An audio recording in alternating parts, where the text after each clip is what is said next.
Congresswoman Elaine Luria will be front and center when the final January 6th committee hearing takes place in a few days.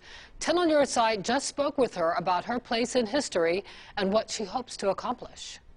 We'll hear from people who work directly in the West Wing, in the White House, people who are aware of the events that transpired throughout that day, and they can paint a really clear picture of the actions that were taken and the actions that were not taken. And what we seek to show is during that 187 minutes, the president didn't act. He didn't do anything to try to stop the violence.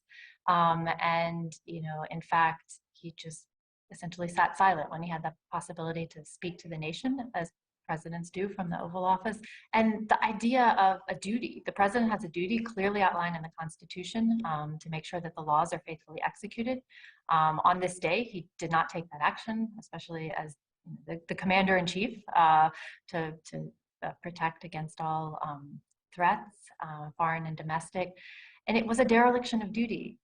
If you frame it, like someone who's a Navy person, it'd be like the captain of the ship can't just sit there for 3 hours, watch the ship burn to the waterline and not take any action. That would be dereliction of duty. And this is a situation that, is very similar. He had the ability to act, to try to help stop the violence, and he didn't. One of the things that people, ask me occasionally is like, this was a 1.5 years ago.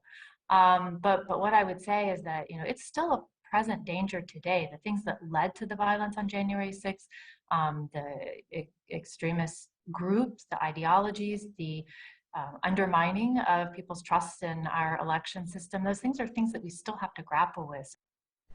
Luria will co-moderate the final hearing with Republican Congressman Adam Kinzinger, who has already received death threats against him and his family. NBC News reports the last hearing will take place next Thursday in prime time.